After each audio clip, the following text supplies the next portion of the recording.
Chapter 19. Do not call me Beantown. Like, ever. I told my new friends I was allergic to dismemberment. They just laughed and herded me toward the combat arena. This is why I don't like making new friends. The battlefield was so huge I couldn't process what I was seeing. Back in the good old days when I was a street kid, I used to sleep on rooftops in the summertime. I could see the entire cityscape of Boston from Fenway Park to Bunker Hill. Valhalla's battlefield was bigger than that. It offered maybe 3 square miles of interesting places to die, all contained within the hotel like an interior courtyard. On all 4 sides rose the walls of a building, cliffs of white marble and gold-railed balconies. Some hung with banners, some decorated with shields, some fitted with catapults. The upper floors seemed to dissolve in the hazy glow of the sky, as blank white as a fluorescent light. In the center of the field loomed a few craggy hills, clumps of forest, marbled the landscape. The outer rim was mostly rolling pastures, with a river as wide as the Charles snaking through. Several villages dotted the riverbank, maybe for those who preferred their warfare urban. From hundreds of doors in the walls around the field, battalions of warriors were streaming in, their weapons and armor glinting in harsh light. Some Einerjar wore full-plate mail like medieval knights. Others wore chainmail shirts, breeches, and combat boots. A few sported camo fatigues and AK-47s. One guy wore nothing but a Speedo. He'd painted himself blue and was armed only with a baseball bat. Across his chest were the words, "Come to me, bro." Come at me, bro. I feel underdressed, I said. X cracked his knuckles. Armor does not make victory. Neither do weapons. Easy for him to say. He was larger than some sovereign nations. Half-born Gunderson was also taking the minimalist approach. He stripped down to nothing but his leggings, though he did sport a pair of vicious-looking double-bladed axes. Standing next to anyone else, Half-born would have looked massive. Next to X, he looked like a toddler, with a beard, abs, and axes. TJ fastened his bayonet to his rifle. Magnus, if you want more than the basic equipment, you'll have to capture it or trade for it. The hotel armories take red gold, or they work on a barter system. Is that how you got your rifle? Nah, this is just the weapon I died with. I hardly ever fire it. Bullets don't have much effect on Einerjar. Those guys out there with assault rifles, that's all flash and noise. They're the least dangerous people on the field. This bayonet? It's bone steel, a gift from my father.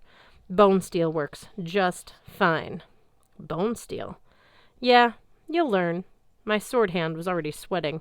My shield felt much too flimsy. So which groups are we fighting against? Half-born clapped me on the back. All of them. Vikings fight in small groups, my friends. We're your shield brothers. And shield sister, Mallory said, though some of us are shield idiots. Half-born ignored her. Stick with us, Magnus, and, well, you won't do fine.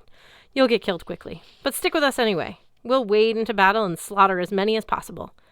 That's your plan? Half-born tilted his head. Why would I have a plan? Oh, sometimes we do, said TJ. Wednesdays are siege warfare. That's more complicated. Thursdays they bring out the dragons. Mallory drew her sword and serrated dagger. Today is free-for-all combat. I love Tuesdays. From 1,000 different balconies, horns blasted. The Einerjar charged into battle. Until that morning, I'd never understood the term bloodbath. Within a few minutes, we were literally slipping in the stuff. We just stepped onto the field when an axe flew out of nowhere and stuck in my shield, the blade going right through the wood above my arm. Mallory yelled and threw her knife, which sank into the axe thrower's chest. He fell to his knees, laughing. Good one! Then he collapsed, dead. Half-born waded through enemies, his axe whirling, chopping off heads and limbs, until he looked like he'd been playing paintball with only red paint. It was disgusting and horrifying. And the most disturbing part? The Einerjar treated it like a game. They killed with glee. They died as if someone had just taken down their avatar in Call of Duty. I never liked that game. Ah, that sucks, one guy muttered as he studied the 4 arrows in his chest. Another yelled, I'll get you tomorrow, Trixie, before falling sideways, a spear stuck through his gut. TJ sang the battle hymn of the Republic, while he stabbed and parried with his bayonet. X smashed through one group after another. A dozen arrows now stuck out of his back like porcupine quills, but they didn't seem to bother him. Every time his fist connected, the energy turned two-dimensional. As for me, I shuffled along in abject terror, my shield raised, my sword dragging. I'd been told that death here wasn't permanent, but I had a hard time believing it. A bunch of warriors with sharp, pointy objects were trying to kill me. I didn't want to be killed. I managed to parry a sword strike. I deflected a spear with my shield.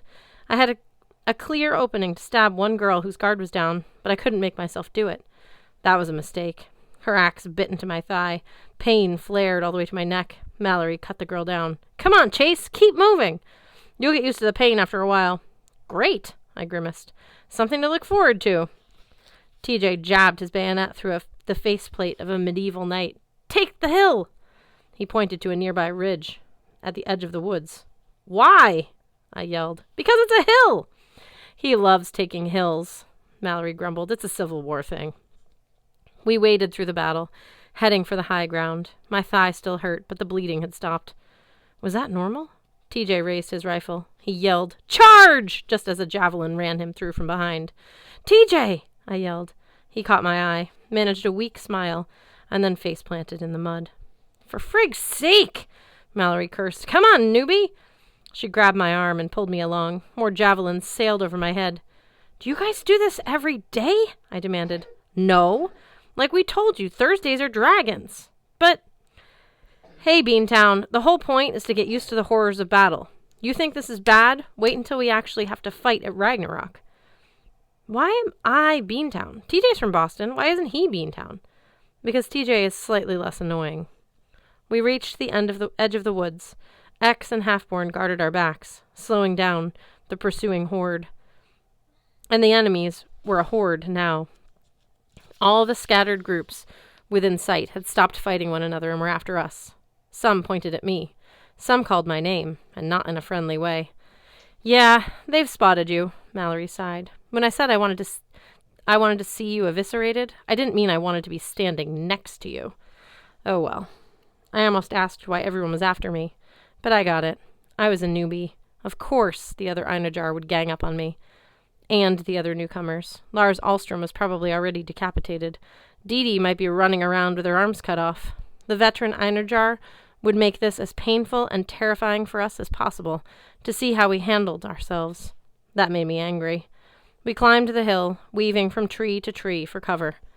Halfborn threw himself into a group of 20 guys who were following us. He destroyed them all. He came up laughing, an insane light in his eyes. He was bleeding from the dozen wounds. A dagger stuck out of his chest, right over his heart.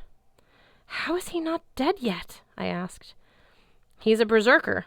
Mallory glanced back, her expression a mix of disdain and exasperation and something else. Admiration? "That idiot will keep fighting until he's literally hacked to pieces." Something clicked in my head. Mallory liked Halfborn.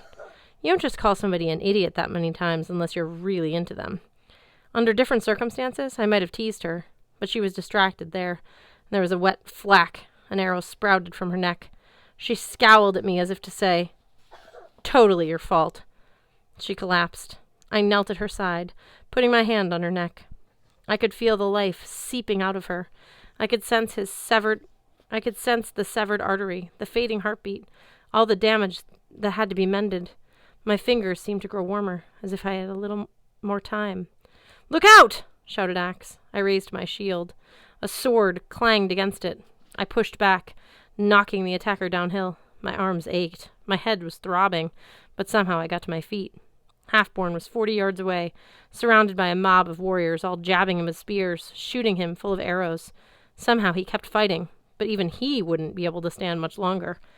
X ripped a guy's AK-47 out of his hands and smacked him over the head with it.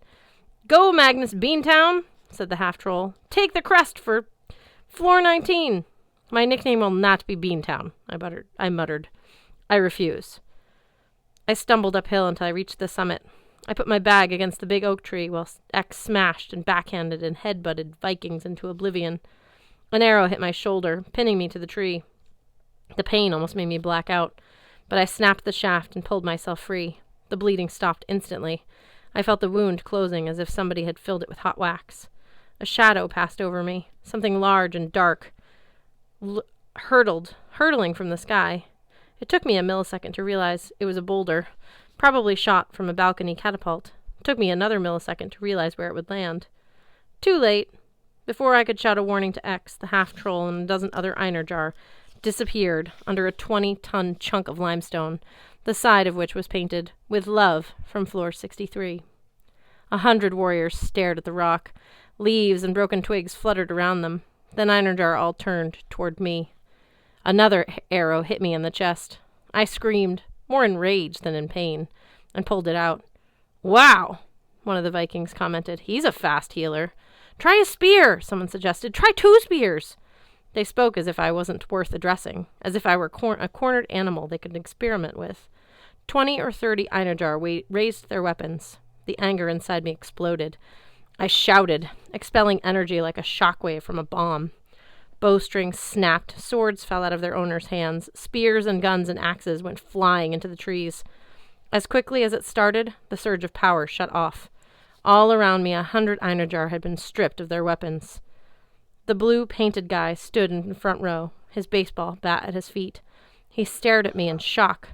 What just happened? The warrior next to him had an eye patch and a red leather armor decorated with silver curlicues. Cautiously he crouched and retrieved his fallen axe. "Alf Sidir," said Eye Patch. "Nicely done, son of Frey. I haven't seen a trick like that in centuries. But bone steel is better." His eyes crossed. My eyes crossed as his axe blade spun toward my face.